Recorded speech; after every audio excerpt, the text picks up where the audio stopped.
آج احمد فراز کی غزل لے کر حاضر ہوا ہوں۔ تمام بزم تھی مشتاق حرف بابت دوست، تمام بزم مشتاق، تمام بزم تھی مشتاق حرف بابت دوست، سو میں نے اور بڑھا دی ذرا حکایت دوست۔ پوری محفل جو ہے وہ مشتاق تھی، جاننا چاہتی تھی، اشتیاق تھا اس کے اندر جاننے کا، حرف بابت دوست۔ میں نے جو اپنے دوست کے قصے بیان کر رہا تھا، اس کے جو حکایات میں بیان کر رہا تھا، اس کے بارے میں ساری بزم، پوری محفل جو ہے بڑی اشتیاق کے ساتھ سن رہی تھی، بڑی مشتاق تھی اس کے بارے میں جاننے کو۔ تو میں نے کیا کیا، سو میں نے اور بڑھا دی ذرا حکایت دوست۔ تو میں جو حکایت بیان کر رہا تھا اپنے دوست کی، اس کی تھوڑی سی اور اس کی تفصیل ہم نے کر دی، تھوڑی سی اور طویل کر دی اس حکایت کو۔ سو میں نے اور بڑھا دی ذرا حکایت دوست، وفا تو اپنے سے ہوتی ہے دوسرے سے نہیں، سو اس بنا پر کوئی کیا کرے شکایت دوست۔ بھئی محبت بھی تو اپنوں سے ہوتی ہے نا، غیروں سے تو محبت ہوتی نہیں ہے، تو اب تھوڑی بہت شکایت بھی ہے، تو سو اس بنا پر، اب اس بنا پر کیا کرے کوئی شکایت دوست۔ اب اس بنا پر کوئی دوست کی شکایت کیا کرے، دوستوں کے ساتھ شکایتیں زیب نہیں دیتی۔ وفا تو اپنے سے ہوتی ہے دوسرے سے نہیں، سو اس بنا پر کوئی کیا کرے شکایت دوست۔ یہ لوگ سر و صنوبر کا ذکر کرتے ہیں، یہ استعارے نہیں حسب قد و قامت دوست۔ بھئی شاعروں کی یہ لت ہوتی ہے کہ بھئی وہ سر و صنوبر کے پیڑ کی جو ہے وہ خوبصورتی جو ہے، ان کا قد و قامت جو ہوتا ہے، اس پیڑ کی جو قد و قامت ہوتا ہے، اس سے اپنے معشوق کی تشبیہ دیتے ہیں کہ بھئی ہمارا محبوب جو ہے بالکل صنوبر کی مانند ہے یا سروے کی مانند ہے۔ یہ لوگ سرو و صنوبر کا ذکر کرتے ہیں، یہ استعارے نہیں حسب قد و قامت دوست۔ حالانکہ سچ یہ ہے کہ یہ استعارے جو ہیں وہ اس کے مطابق نہیں ہے، ہمارے محبوب یا ہمارے دوست کے قد و قامت کے طور کے استعارے کے استعمال نہیں ہو کے پر استعارے کے طور پہ استعمال نہیں ہو سکتا ہے۔ یہ بھئی ہمارے دوست کا قد و قامت کچھ اور شے ہے، یہ سر و صنوبر کوئی اور شے ہے، بھلی اس معمولی چیزوں سے ہمارے صنم کے قد و قامت کی تشریح دی جائے یا استعارے دیے جائیں، بہت بیکار سی بات ہے۔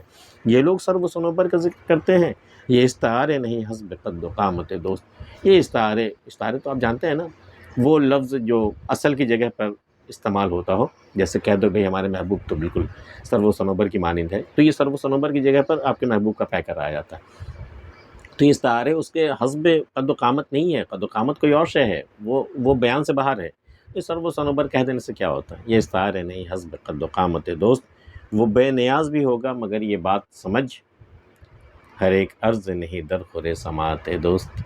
ہو سکتا ہے کہ وہ ہمارا محبوب جو ہے وہ بالکل بے نیاز ہو، ہماری باتیں نہیں سنتا، ہماری پرواہ نہیں کرتا، ٹھیک ہے، یہ بھی ہو سکتا ہے، لیکن یہ بھی ہے کہ میں جتنی بھی عرض داشت پیش کرتا ہوں، میں جو بھی عرض کرتا ہوں، جو بھی میں گزارش کرتا ہوں اپنے میں دوست سے، تو ہر عرض جو ہے وہ، ہر درخواست جو ہے وہ در خور سماعت، سنوائی کے لائق ہوتی بھی نہیں۔ تو جب سنوائی کے لائق ہوتی نہیں تو بیکار کی درخواست پر اگر وہ بے نیازی برتے تو اس میں کیا پرابلم ہے۔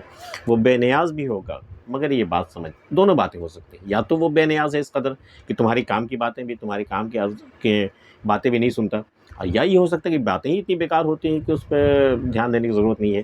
وہ بے نیاز بھی ہوگا مگر یہ بات سمجھ، ہر ایک عرض نہیں در خور سماعت دوست۔ ادھر ادھر نہ یوں ہی زندگی لٹاتے پھرو، کہ صرف دل ہی نہیں جاں بھی ہے امانت دوست۔ اب شاعر شاید خود سے ہی مخاطب ہے کہ یہ ادھر ادھر تم کیا اپنی جان اور اپنے دل لٹاتے پھرتے ہو، ادھر ادھر یوں ہی زندگی لٹاتے پھرو، ایسا کیوں کرتے رہتے ہو تم، کہ صرف دل ہی نہیں جاں بھی ہے امانت دوست۔ دل تو تم نے اپنے دوست کو دے دیا، تو یہ اب امانت ہو گئی تمہارے دوست کی، اور صرف دل ہی نہیں، تمہاری جان بھی امانت ہے تمہارے دوست کی، تمہارے محبوب کی، تو یہ کیوں لٹاتے پھرتے ہو ادھر ادھر زندگی کو۔ ادھر ادھر نہ یوں ہی زندگی لٹاتے پھرو، کہ صرف دل ہی نہیں جاں بھی ہے امانت دوست۔ تمام وار کسی ایک مہرباں کے نہیں، کوئی ہے بخش سے دنیا، کوئی عنایت دوست۔ ہم پر جتنے بھی وار ہوئے زندگی میں، ہماری یا زندگی میں جتنے بھی وار مجھ پہ کیے، مجھے زخمی کیا، تو یہ کسی ایک مہرباں کا نہیں ہے، میں کسی ایک کے نام منسوب نہیں کر سکتا، یہ سارے وار اسی نے کیے ہیں۔ تمام وار کسی ایک مہرباں کے نہیں، کوئی ہے بخش سے دنیا، کوئی عنایت دوست۔ کچھ تو دنیا نے بخشی، کہ دنیا کی بخشش ہے، کچھ ہمارے دوست کی عنایت بھی ہے، تب جا کر اتنے سارے وار ہوئے ہیں ہم پر۔ تمام وار کسی ایک مہرباں کے نہیں، کوئی ہے بخشش سے دنیا، کوئی عنایت دوست۔ تم ہی بتاؤ کہ طے کس طرح کرو گے فراز، یہ عمر بھر کا سفر اور بے رفاقت دوست۔ فراز تم مجھے ایک بات بتاؤ، تو یہ عمر بھر کا سفر تم طے کیسے کرو گے، عمر تو بہت لمبی ہے، اتنا لمبا سفر تم طے کیسے کرو گے، تم ہی بتاؤ کہ طے کس طرح کرو گے فراز، کہ عمر بھر کا سفر اور بے رفاقت دوست، اور بغیر کسی دوست کی رفاقت کے تم اتنی لمبی عمر گزار لو گے فراز۔ یہ سوال اپنے آپ سے کیا جا رہا ہے۔ تم ہی بتاؤ کہ طے کس طرح کرو گے فراز، کہ عمر بھر کا سفر اور بے رفاقت دوست۔ آج کی ویڈیو میں اتنا ہی. احمد فراز کی یہ غزل آپ کو کیسی لگی ہمیں بتا سکتے ہیں. ملتے ہیں پھر کسی اگلی ویڈیو میں، تب تک کے لیے اللہ حافظ.